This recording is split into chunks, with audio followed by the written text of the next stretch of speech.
Journée mondiale de lutte contre le cancer, célébrée sans trompette à Libreville.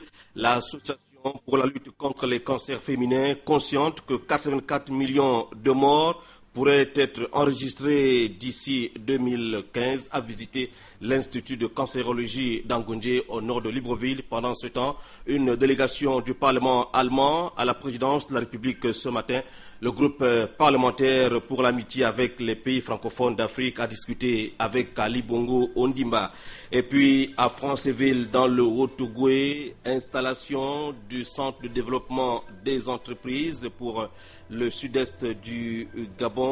Les opérateurs économiques du Haut-Ogooué pourraient bénéficier désormais des services de cette structure économique. Madame, Messieurs, bonsoir et merci de nous recevoir chez vous en ouverture de cette session principale d'information. Je vous le disais en titre, la journée mondiale de lutte contre le cancer, commémorée aujourd'hui 4 février 2013, une journée célébrée sans tambour ni trompette dans la capitale gabonaise. La LUCAF, l'association de lutte contre les cancers féminins, a saisi cette occasion pour procéder à la visite du CHU d'Angondje situé au nord de Libreville. John Michel Boudeya, Filika Biongo Kombila. Le cancer constitue l'une des causes de mortalité dans le monde. Selon l'Organisation mondiale de la santé, le cancer aura fait 84 millions de morts entre 2005 et 2015. Mais à propos, comment définit-on cette maladie? Le cancer, c'est une cellule normale du corps humain qui change de comportement et qui commence à se multiplier de manière incontrôlée et qui détruit tout ce qui est à côté et aussi a la capacité de se détacher pour aller à distance et former d'autres foyers. Il existe une diversité de cancers, à savoir celui du poumon, de l'estomac, du foie et bien d'autres. Mais les plus répandus sont au nombre de 3. Nous, au Gabon, donc selon les données du registre, données préliminaires du registre du cancer, chez la femme, le cancer le plus fréquent, c'est le cancer du col de l'utérus, avec plus de 24% des cancers féminins, suivi du cancer du sein. Et chez l'homme, le cancer le plus fréquent, c'est le cancer de la prostate. Chez les enfants, c'est particulier. Ce sont des lymphomes, des cancers d'origine sanguine qui sont les plus prédominants, notamment le lymphome du Burkitt. Ensuite, il y a les néphroblastomes, ce sont des cancers du rein, le rétinoblastome, les cancers de l'œil. En cette journée mondiale, l'Association nationale pour la lutte contre les cancers féminins, créée en 1995, s'est mobilisée en effectuant une visite à l'Institut de cancérologie du Centre hospitalier universitaire d'Angondje. Je vous assure que je suis à la fois émue et très impressionnée par ce que nous avons vu ce matin. Nous sortons de cette visite satisfaits, non seulement satisfaits, mais heureux de savoir que les Gabonais ne vont plus dépenser de l'argent pour aller se faire traiter à l'extérieur. Soulignons que les principaux facteurs de risques cancéraux sont le tabagisme, la consommation d'alcool, une alimentation déséquilibrée et les infections chroniques liées au virus de l'hépatite B et C. Salle de cours vide, absence des enseignants ce matin à l'université Omar Bongo de Libreville. C'est la conséquence du mot d'ordre de grève lancé hier soir par les enseignants-chercheurs, membres du SNEC. Charline Ouara Pira et Serge Nzengue Mabila ont rencontré ce matin des étudiants lassés par ce cycle de grève qui n'en finit pas. La présence des étudiants dans la cour démontre que les cours n'ont pas eu lieu depuis ce matin à l'université Omar Bongo Ondimba. La grève observée chez les enseignants du supérieur a été largement suivie. Mais dans cet état des choses, ce sont les étudiants les principales victimes. La tension n'est plus que jamais montée dans le secteur de l'enseignement supérieur suite à l'absence de négociation entre le gouvernement et le syndicat national des enseignants et chercheurs. Sur la table du Premier ministre, chef du gouvernement, il y a cela 2 semaines. Nous n'avons pas déposé un cahier de charges. C'est quand même le président de la République qui lui-même a décidé, tous vous avez suivi à la télé, dans les médias, que le président de la République, dès le 16 août, avait déjà annoncé que pour les enseignants et chercheurs, l'élite de notre pays, eh bien, un effort serait fait à leur sur le plan financier, en termes de salaire. Le 31 décembre 2011, le président est repassé à la télévision pour dire que dès fin janvier, la mesure serait effective pour les enseignants et chercheurs, l'élite de notre pays. Et nous sommes aujourd'hui 1 an après. Revenir à l'ordre, c'est le souhait des étudiants, mais ce retour à la normale est conditionné par la satisfaction des revendications du secteur de l'enseignement supérieur. Et justement, Monsieur le Premier ministre, chef du gouvernement Raymond Ndongsima, a convié à une réunion les membres des bureaux des syndicats des enseignants-chercheurs SNEC et FRAP demain mardi 5 février 2013 à 9h précise à la primature. Vu l'importance de l'ordre du jour, la présence de tous est vivement souhaitée.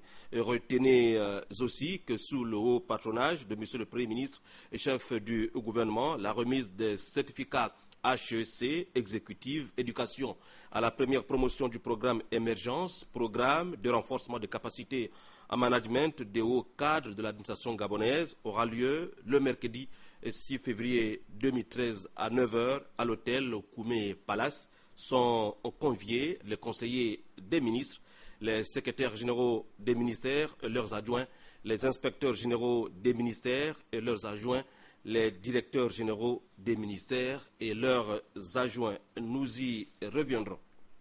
Je vous l'ai dit, au palais présidentiel ce matin, le chef de l'État, Ali Bongo Ondimba, échangeait avec une délégation du groupe parlementaire et pour l'amitié avec les pays francophones d'Afrique, avec le chef de l'État. Les députés du Parlement allemand ont discuté des opportunités de coopération. Bienvenue, Minko, presse présidentielle. Avec la délégation du groupe parlementaire pour l'amitié avec les pays francophones d'Afrique, le chef de l'État a discuté des opportunités de coopération. L'entretien du palais présidentiel a permis de faire le tour de la question. Nous avons évoqué la possibilité de coopération future entre l'Allemagne et le Gabon. Le président nous a informés sur ses objectifs stratégiques concernant le développement durable, les services et l'industrialisation. Engagé dans une politique de réforme pour le développement du Gabon, le président de la République met un point d'honneur à la diversification des partenaires. Ce n'était pas à nous de dire quels sont les domaines qui nous intéressent, puisque le président et le gouvernement ont des objectifs très clairs pour le Gabon concernant le développement, par exemple en matière d'énergie renouvelable ou pour la mise en valeur des matières premières de votre pays pour avoir la création de valeur sur place qui profite à la population gabonaise, que la création d'infrastructures fasse en sorte que le produit intérieur brut du pays lui-même devienne plus important et profite à la population. Je pense que c'est vraiment la bonne voie qui a été entreprise là par le président et son gouvernement. Troisième puissance industrielle et troisième puissance économique mondiale, l'Allemagne représente 10% du commerce international. Elle constitue un partenaire de choix pour le Gabon. La visite des parlementaires allemands devrait certainement permettre de booster l'axe Libreville-Berlin pour le bien-être des populations. Après la présidence de la République, cette délégation du Parlement allemand a été reçue par le ministre gabonais de l'économie, de l'emploi et du développement durable, M. Luc Oyoubi. La synthèse de ces échanges, Alex Leobi Lendenji de la cellule de communication du ministère de l'Emploi. Les allemands décidé de soutenir la coopération économique entre Berlin et Libreville Le ministre de l'Économie, de l'Emploi et du Développement durable a mis en évidence les grandes attentes du Gabon, puisées naturellement dans le plan stratégique Gabon émergent. Besoin massif d'infrastructures, besoin de formation du capital humain, l'amélioration de la gouvernance nationale, le financement des PME, de l'habitat et de bien d'autres secteurs productifs prioritaires. Autant d'axes de développement pour une croissance inclusive, certes, mais verte, en nette liaison avec l'exigence de protection de l'environnement chère au président Ali Bongo Ondimba. Le ministre de l'Économie a dit compter sur la partie allemande pour une venue massive d'investisseurs. La robustesse de notre secteur financier donne espoir. Très vite, l'ambassadeur d'Allemagne au Gabon a été retenu pour être l'intermédiaire dans les échanges pour l'arrêt de nouveaux axes de coopération. Le curseur des deux parties a été pointé sur Berlin à la fin de ce mois pour la suite des échanges. Et puis, au palais Léomba, cette même délégation des parlementaires allemands a longuement conféré avec le président de l'Assemblée nationale du Gabon, l'honorable Guy Zouba Ndama. Amédée Mavungu, Henri Nestor Ndjavé, presse de l'Assemblée nationale. Il s'agit d'une visite de travail et d'amitié du groupe parlementaire pour l'amitié avec les pays francophones d'Afrique, du Parlement allemand, la Bundestag, à leurs homologues gabonais du palais Léomba, qui nul doute permettra aux deux parties de procéder au renforcement de la coopération parlementaire et partant de redynamiser les relations de coopération privilégiées entre les deux pays. Le président de l'Assemblée nationale, hôte des députés de la Bundestag, à son cabinet n'a pas manqué de souligner que l'Allemagne est un maillon important de l'Union européenne, d'où cette volonté manifeste de développer davantage la coopération entre les deux États.